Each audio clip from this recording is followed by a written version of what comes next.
Welcome back with another episode of Connecting with Creatives. Today is special.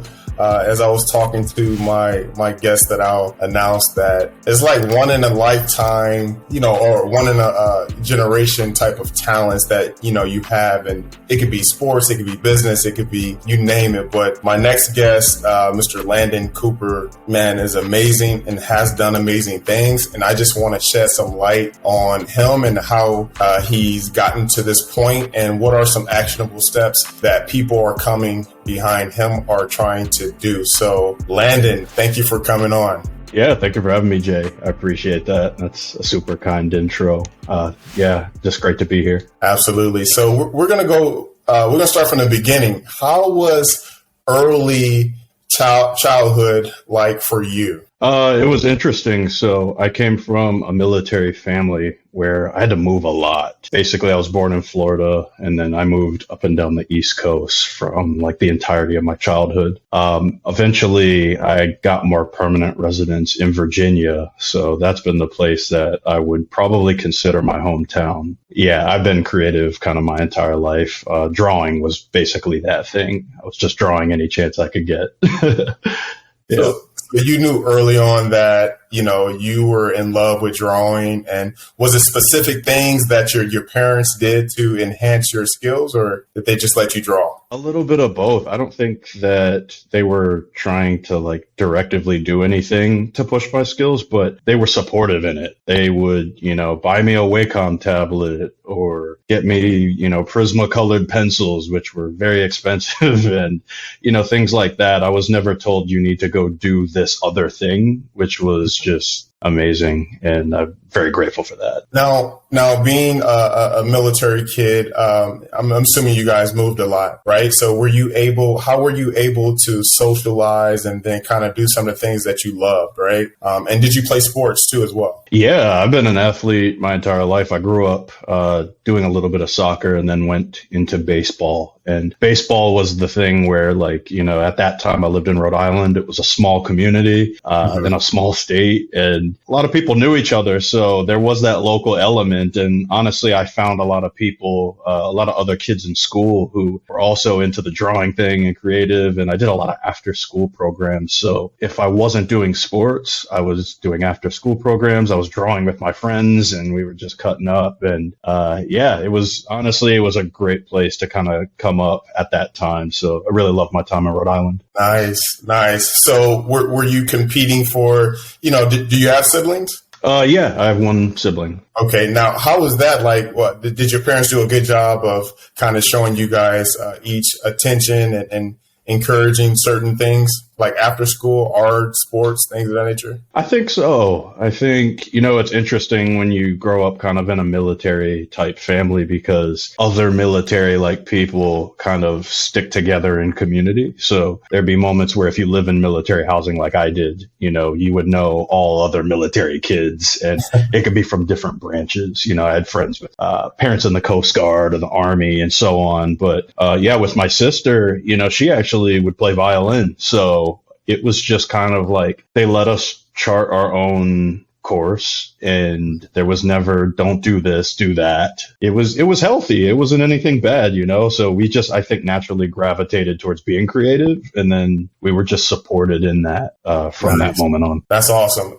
I wish I had your skill set. I can draw stick figures. That's the only thing that I could do.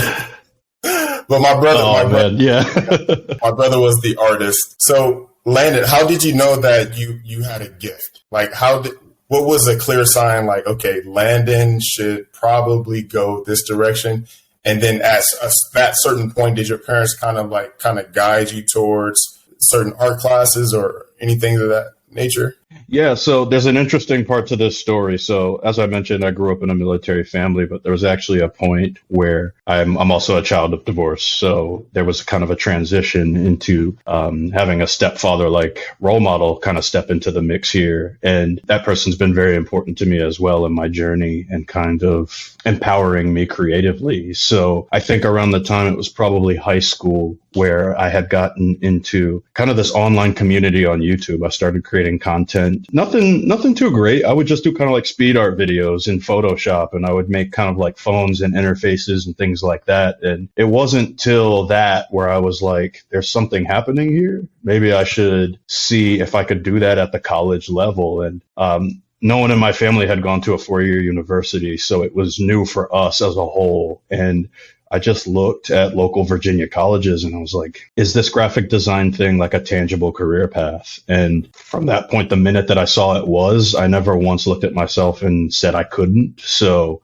I went for it from that point on. Yeah. So as you discovered that it's a real thing, it's a real job, it's a real industry, what are some of the courses in college and hard skills that you had to learn? So my degree formally is in graphic design. So a lot of print-based, brand-based type of work in my program. But I had a great group of professors. I studied at Longwood University here in Farmville, Virginia, and it was a small emerging program, and I had gotten into a course that was called Design Lab, and you had to apply to it. And it was actually a pro bono design agency. So we got to work with real clients. We did just free work, and it was probably some of the most practical experience that I got. So during that time, I think I got a lot of good experience where I was able to just really put what I was learning in the classroom into practice well before I even got out into the industry itself. And I think the biggest thing, to answer your question about like learnings, was foundations. I can't riff on that enough.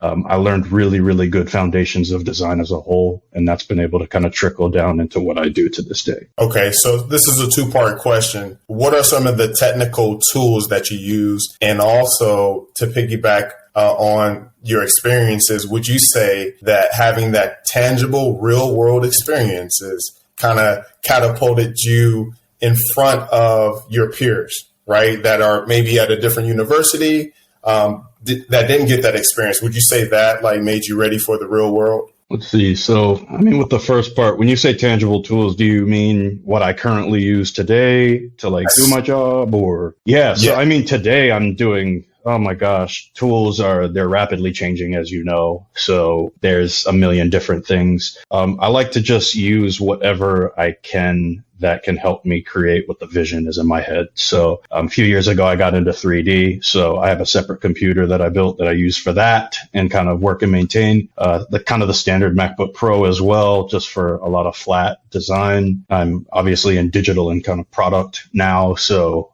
there's a lot of tools I'll use and programs that are dedicated to that for like prototyping and things like that. Yeah. So basically, whatever the hot industry tools are, you kind of have to stay in step with that as it changes. So I try to be very diverse. In terms of my experience, to answer your second question about like that real world experience and kind of getting ahead, I don't want to go as far as saying that it got me ahead of people because I did it, because I'm a firm believer that it's all about how you choose to value your experience you're in. So it whether I did it or not, I'm going to get out of the experience what I hope. What I like, actually, let me rephrase that, where I put my energy. If I really want to get the most out of it, then I will. It was definitely an extended experience, and you had to apply to get into this particular class. So, it showed in the classroom that if you weren't, taking a liking to design, if you weren't taking that interest, if you didn't want to go that extra mile, then that probably wasn't the class for you. But 9 times out of 10, most of the individuals who were in that class did take it very seriously, and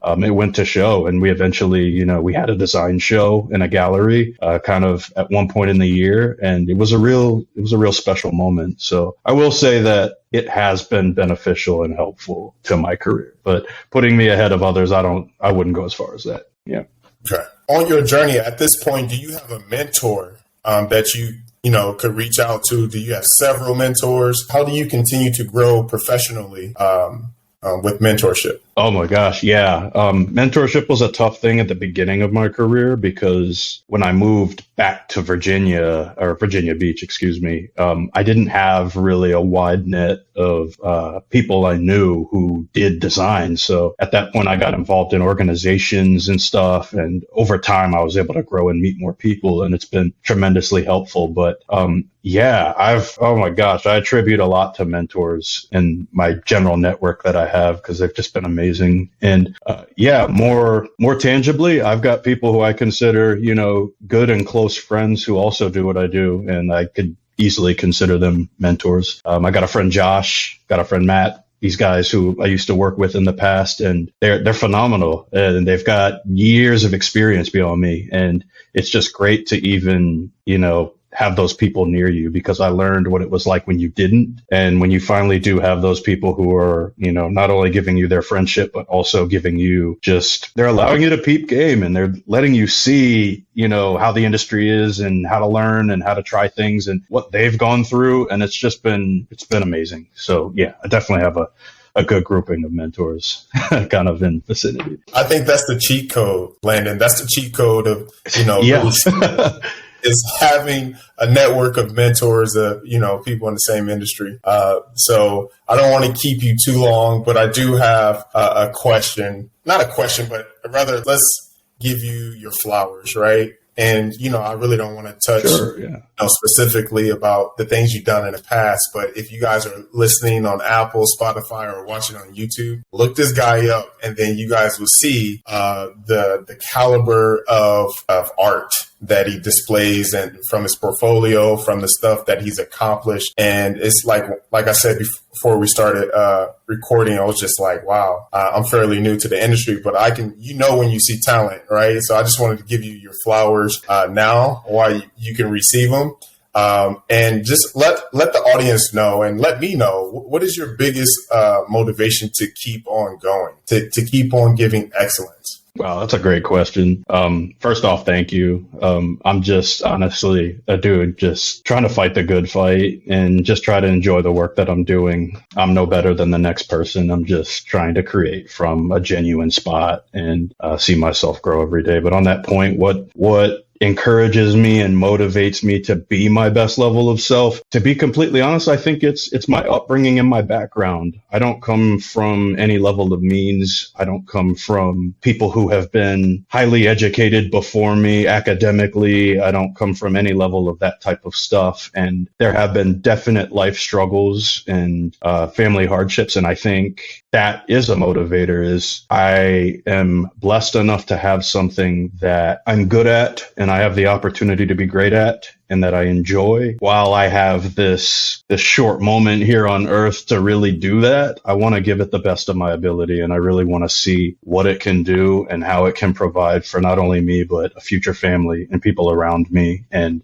through that process, lead and set an example for other people and showing them that you can do that too. It's not unreachable. Is there anything that you're shooting for, right? Is there a goal in your mind to say, hey, once I accomplish this milestone, then I will feel full? Not really, because I think I've learned that anytime I reach a goal, another one comes up. So I don't think there's ever a level of just feeling full.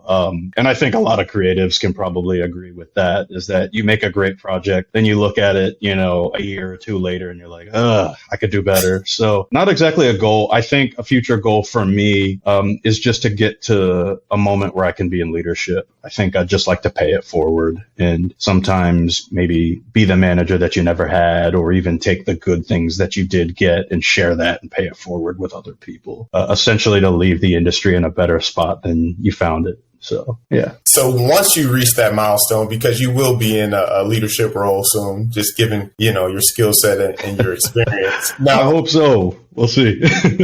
Yeah. So how are you going to, what is in your mindset? What do you look for in portfolios, resumes for someone to come on your team? If you were in leadership right now, what would you look for? Well, obviously it goes without saying, the work has to be there, the quality first and foremost. And it depends on whatever the role is, whether it's storytelling focused, art direction focused, product, whatever it is, what problems you're solving, that's pretty much paramount across the board. But aside from that, I think one thing that I look for or would look for is Authenticity and just being real and like being who you are. I think that that's important because good work is all over the world. You know, it's not out of reach. A lot of people can do it, but I think it's actually the individual and who they are that separates them and makes them different. You know, are you good to work with? Are you someone enjoyable to work with? Can you be, you know, dependable? Do you bring a certain level of encouragement and motivation to the team that is unique and different and that energizes the people around you? I think that those are the types of things that I look for. And also just appetite for growth. I don't believe in just kind of sitting stationary. I think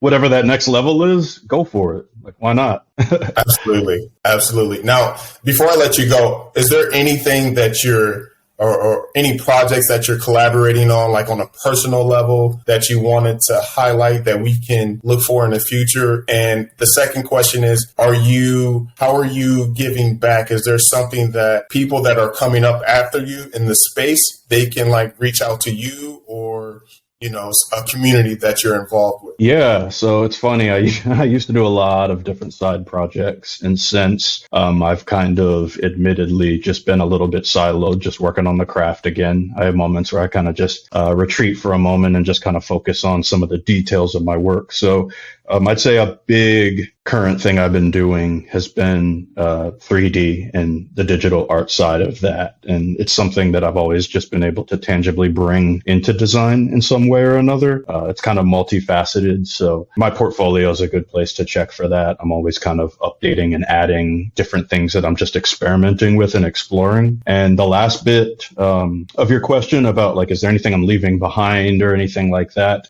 Not currently, but there is definitely I have an appetite for a future project, and I've really been thinking lately about just my purpose, and not just about just being a good designer, you know, working a good job. I think it's also about like, how can I contribute to the industry and help people around me. And I think that sometimes in pain is where you find purpose, or struggle. And I think taking back from some of my career moments that have been a little bit tough or a little bit hard, and I've had to really push to grow through, I want to somehow create some sort of project, platform, or initiative that can help cultivate community for other people and help pay it forward. I want to be that friend, you know, giving those insights and giving those things that I had to very desperately search for. So when I mentioned mentors earlier, I'd like to just offer that up and take the things that I've learned and share it with other people. And to bring us to a close, Landon, if you had to use one word to describe